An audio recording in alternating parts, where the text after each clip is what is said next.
ஐந்து கரத்தினை ஆணை முகந்தினை இந்தின் இளைமறை போல் ஈற்றினை நந்தி மகந்தனை ஞான கொழுந்தினை புந்தில் வைத்தடியை போற்றுகின்றேன்.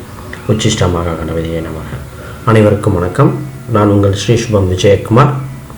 நம்ம ஒரு செட் ஆஃப் வீடியோஸ் பார்த்துட்ருக்கோம். அந்த வரிசையில் இன்றைக்கி நம்ம பார்க்க போகிறது புதன் லக்னத்தில் இருக்கிறவங்களுக்கு என்ன பலன் கொடுக்கும். இதற்கு முன்னாடி சூரியன் இருந்தால் எப்படி, சந்திரன் இருந்தால் எப்படி, அந்த மாதிரி போட்டிருக்கோம். அதோட பிளேலிஸ்ட்டை நான் பின்னாடி வீடியோ பின்னாடி ஷேர் பண்ணுறேன். உங்களுக்கு பயனுள்ளதாக இருக்கும். பொதுவாக புதன் இந்த ஒரு விஷயத்தை சொல்லிட்டு நான் போகிறேன். புதன் பகவான் அவரோட தன்மையை பார்த்திங்கன்னா சிங்கத்தோடு இருக்கிற மாதிரி போட்டிருப்பாங்க. ஒரு சில மூல நூல்கள் என்னன்னா சிங்கத்துக்கு துதிக்க இருந்தால் எப்படி இருக்குமோ அது போன்ற தன்மையும் சொல்கிறாங்க. அதனால் உங்களுக்கு ரெண்டுமே தெரியப்படுத்தணும் அப்படிங்கிறதுக்காக நான் ரெண்டுமே இங்கே போட்டிருக்கேன். அது பொதுவாகவே உங்களுக்கு தெரியும், புதன்றாலே பெருமாளோட அம்சங்கிறனாலே துதிக்கை வரும்போது வில் இந்த மாதிரி பெருமாளோட அம்சத்தை வந்துடுது. அதில் சிங்கம், அதில் துதிக்கை, இந்த அமைப்பு வந்துடும். சரி, நம்ம வீடியோ எக்ஸ்ப்ளனேஷன் கொடுத்துட்டு நான் போகிறேன். பொதுவாக லக்னம்னா எப்படி கண்டுபிடிக்கிறது ஃபஸ்ட்டு அதை சொல்லிடுறேன். இந்த ஜாதக கட்டத்தில் இந்த 2 கோடு போட்டு லான் போட்டிருக்கோம். இன்னும் அதுக்கப்புறம் அசண்டன், லக்னம், லேக் இந்த மாதிரி போட்டிருக்கோம். அது அடுத்த இதில் எக்ஸ்பிளைன் பண்ணுறேன். பொதுவாக புதன் லக்னத்தில் இருக்கிற அனைவருக்கும் சூட் ஆகும், எந்த லக்னமாக இருந்தாலும் சரி. அப்போ பொதுவாக ஜோதிடத்தில் லக்னத்தின் பலன், லக்னத்தில் நின்ற பலன், எத்தனாம் வீட்டு அதிபதி லக்னத்தில் நிற்கிறார் என்ற பலன், இது மூணும் சேர்ந்த தொகுப்பு தான் நமக்கு பலாபலன்கள் கொடுக்க போகுது. எந்தெந்த லக்னத்தில் பிறந்தவங்களுக்கு என்ன பலன்னு ஆல்ரெடி நான் போட்டேன். அதோட பிளேலிஸ்ட்டு இந்த டிஸ்கிரிப்ஷனையும் கொடுக்குறேன், இல்லைன்னா பின்னாடி அட்டாச் பண்ணுறேன். உங்களுக்கு அது யூஸ்ஃபுல்லாக இருக்கும். இப்போ நம்ம பார்க்க போகிறது எந்த லக்னமாக இருந்தாலும் இந்த பலாபலன் சூட் ஆகும், அப்படி தெரிஞ்சுக்கங்க. முதல்ல நோட் புக்கில் பார்க்கும்போது எந்த கட்டத்தை பார்க்கணும், ராசி கட்டம் அம்சம் வந்துடும். ஃபஸ்ட்டு ராசி கட்டத்தை தான் பார்க்கணும். அதில் புதன் அந்த கிரகம் இருக்கும். ஒரு சிலர் புதன், சுக்கிரன், நம்ம 2-3 கிரகம் இருக்கும்.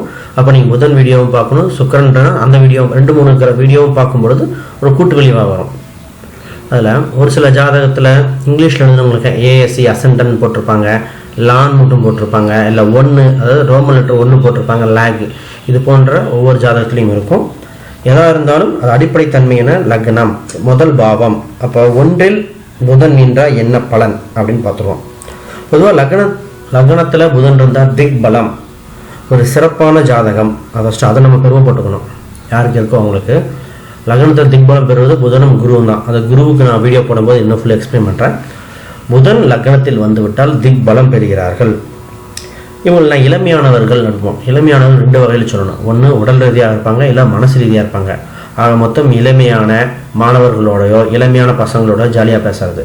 50-55 வயசு ஆனால் கூட சின்ன பசங்களோட பேசி அப்டேட் பண்ணிகிட்டு இருப்பாங்க. புதுசாக நெட்டில் படிச்சுக்கிட்டு இருக்கிறது, சின்ன பசங்களோட விஷயங்கள் தெரிஞ்சுக்கிட்டு இருக்கிறது, டெக்னாலஜி டக்குன்னு அடாப்ட் பண்ணுறதுல இவங்க தான். லக்னத்தில் புதன் இருக்கிறவங்கன்னா டக்குன்னு டெக்னாலஜி அப்டேட் ஆகிடுவாங்க. இது ஒரு எக்ஸாம்பிள் பார்த்தீங்கன்னா, உறவினர் ஒருத்தர் இருக்காங்க. வாட்ஸ்அப் அப்போ தான் ஃபஸ்ட்டு மொபைல் டச் ஸ்க்ரீன் வாங்குறாரு. வாங்கினோடனே பழகிட்டாரு. வாட்ஸ்அப் எல்லாமே அது அவங்களுக்கு இன்ட்ரெஸ்ட் வந்துடும். இவங்களுக்கு பொதுவாகவே சொத்து அமைஞ்சிருது. இவங்க பேரில் ஒரு பத்திரப்பதிவு, ஒரு எழுத்து டாக்குமெண்ட் இருக்கும். பேங்க் சம்மந்தப்பட்ட நண்பர்கள் அதிகமாக வந்துடுவாங்க. இவங்க இருக்கிற பக்கத்தில் ஸ்கூலு இல்லை டீச்சரு இவங்க வீட்டு பக்கத்தில் இருப்பாங்க. டீச்சரு இல்லை ஸ்கூல் சம்மந்தப்பட்ட ஒரு இடம் வந்துடுது. வீட்டு அருகில் ஒரு காலி மனை இல்லை ஒரு பார்க்கு மாதிரி இருக்கும்.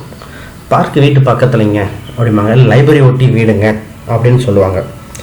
இவங்களுக்கு இயற்கையாகவே ஜோதிடம் நன்றாக வருகிறது. ஜோதிடம் தெரியும்.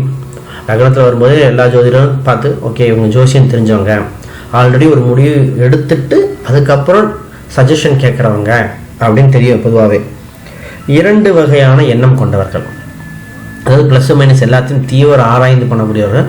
சந்தேகத்துக்கு மற்றவங்களை கேட்பாரு. பொதுவாக மென்மையான சமாதான பிரியர். எதுக்கு சண்டை கட்டினா பிரச்சனை, பொதுவாக சமாதானப்படுத்துறதுக்கு இந்த மாதிரி ஆட்கள் தான் இருப்பாங்க. சமாதான பிரியர்னு சொல்லுவோம்.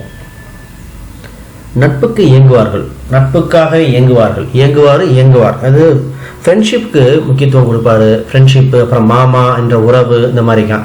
பொதுவாக யாரோ ஒருத்தர் இவரை மாமான்னு கூப்பிடுவாங்க, இல்லை மச்சான் அப்படிங்கிற இவரை இயற்கையாகவே கூப்பிடுவாங்க. மாப்பிள்ளை, மச்சான், மாமான்னு இவரை ஒருத்தர் கூப்பிடுவாங்க. இந்த மாதிரி லக்னத்தில் புதன் யாருக்கு இருக்கோ அவங்கள இன்னொருத்தவங்க கூப்பிடுவாங்க.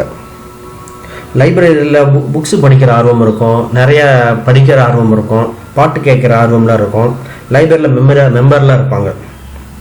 இவங்ககிட்ட ஒரு விஷயம் என்னன்னா, இவங்களா தெரிஞ்சு விட்டு கொடுக்கணும், தெரிஞ்சு ஏமாற விஷயமா இருக்குமே தவிர இவங்க தெரியாமல் இவங்களை ஏமாற்ற முடியாது. ஒரு சில விஷயங்கள் நம்ம ஏமாத்துறாங்கன்னு தெரிஞ்சு சரி போகிறான் போ ஃப்ரெண்டு அப்படின்னு சொல்லி விட்டு கொடுப்பாங்களே தவிர இவங்க தெரியாமல் யாரும் ஏமாற மாட்டாங்க. ஃபேஸ்புக்கில் ஆர்வம் கொஞ்சம் வந்துடும், அது சார்ந்த தகவல்கள் அங்கே எடுப்பாங்க. டெக்னாலஜி அப்டேட் பண்ணும்போது அது ஃபேஸ்புக் அப்படிங்கிற ஒரு அமைப்பு அது சொல்லுவோம். ட்விட்டரு இந்த மாதிரி புது புது அம்சங்கள் எது வருதோ அதெல்லாம் அவர் சைன்இன் பண்ணி வச்சுருப்பார். ஃபோன் பேசுனாலே வீட்டு பக்கத்தில் இருக்க ஜன்னல் ஓரமாக நின்று தான் பேசுவார். காற்று எங்கே வருது அந்த இடத்துல நின்று பேசக்கூடிய ஆட்கள். இவங்ககிட்ட காதல் நாட்டம் அதிகம். இன்னும் இவருக்கு காதல் இருக்கும், இல்லை யார் லவ் பண்ணுறாங்களோ அவங்க இவர்கிட்ட வந்து ஹெல்ப் கேட்பாங்க, ஐடியா கேட்குறது. இந்த புதன் லக்னத்தில் யார் இருக்கோ அவங்க தான் ஐடியா கொடுத்துருப்பாங்க. இவர் பண்ணுறாரோ இல்லையோ இவர்கிட்ட தான் வரும், இவர் தான் ஐடியா கொடுப்பாரு. நல்ல புத்திசாலியாக இருப்பார், ரெண்டு பக்கம் ஆலோசனை பண்ணக்கூடியது. இயற்கையாகவே நடிப்பு, ஒரு இந்த டைலாக் சொல்கிறது, நடிப்புலாம் நல்லா வரும். கலையில் ஆர்வம் இருக்கும், வாய் விட்டு சிரிக்கக்கூடிய நபர்கள். அதாவது ஒருத்தர் சிரிக்கும் போதே பார்க்கும்போது அழகாக இருப்பாங்கன்னு சொல்லுவாங்க, வாய் விட்டு சிரிக்கக்கூடியது. இயற்கையாகவே உங்களுக்கு கணிதம் நல்லா வரும். கணிதம் சம்மந்தப்பட்டதெல்லாம் நல்லபடியாக அமைப்பு இருக்குது. நல்லா கால்குலேட் பண்ணுவாங்க. ஒன்றுமே இல்லைன்னு சொல்லிட்டு இருப்பாங்க, கால்குலேஷன் கொடுத்தா டக்குன்னு போட்டுருவாங்க. இப்போ இந்த புதுசாக இது ஃபீல்டில் டேட்டா சயின்ஸ்னு ஒரு ஃபீல்டு சொல்லுவோம். அந்த டேட்டா சயின்ஸ் ஃபீல்டில் நல்லா எக்ஸ்பர்ட்டாக இருக்கிறவங்க புதன் லக்னத்தில் இருக்கிறவங்க. நிறைய தகவல்களை சேர்ப்பது, இந்த ஆடிட்டிங் சம்மந்தப்பட்டது, கணக்கு வழக்கு பார்க்குறது, இதெல்லாம் இயற்கையாகவே உங்களுக்கு அமையுது. பொதுவாக புதன் லக்னத்தில் இருப்பது மிக சிறந்த அமைப்பு தான். ஒரே ஒரு பாயிண்ட் சொல்ல மாட்டேன், கூட்டு தொழில் சம்மந்தப்பட்ட கூட்டு சம்மந்தப்பட்டதில் ஆர்வம் அதிகமாக இருக்கும். தொழிலில் ஒன்று பண்ணிகிட்டு இருக்கும்போது இன்னொரு தொழில் பண்ணுவார். அது ஒரு பார்ட்னர் 2-3 பிஸ்னஸ் பார்ட்னராக பண்ணுவார். அதனால் இவர் புதன்கிழமை இதெல்லாம் கொஞ்சம் அதிர்ஷ்டமாக இருக்கு அவருக்கு. யாருக்காவது தனிப்பட்ட முறையில் அப்பாயின்மெண்ட் வேணும், கன்சல்டேஷன் வேணும் அப்படிங்கிறவங்க வாட்ஸ்அப் மூலமாகவோ ஃபோன் மூலமோ இமெயில் மூலமாக காண்டாக்ட் பண்ணுங்கள். என்னோடய ஃபோன் நம்பர் இமெயில் ஐடி பின்னாடி கொடுத்துருக்கேன். புதுசாக பார்க்குறவங்க சப்ஸ்கிரிப்ஷன் பண்ணிக்கோங்க, லைக் பண்ணுங்கள், உங்கள் நண்பர்களுக்கு வீடியோ தகவல்களை ஷேர் பண்ணுங்கள். பல பயனுள்ள தகவல்கள் போட்டிருக்கேன். வாஸ்து, திருமண பொருத்தம், பிரசன்னம், அதுக்கப்புறம் செவ்வாய் தோஷம் சம்மந்தப்பட்ட வீடியோவில் ஆல்ரெடி போட்டிருக்கோம். அதெல்லாம் கண்டிப்பாக பாருங்கள். நான் டிஸ்கிரிப்ஷனில் கூட உங்களுக்கு கொடுக்குறேன். என்னோடய இமெயில் ஐடி, என்னோடய ஃபோன் நம்பர். மிக்க நன்றி. வாழ்க வளமுடன்.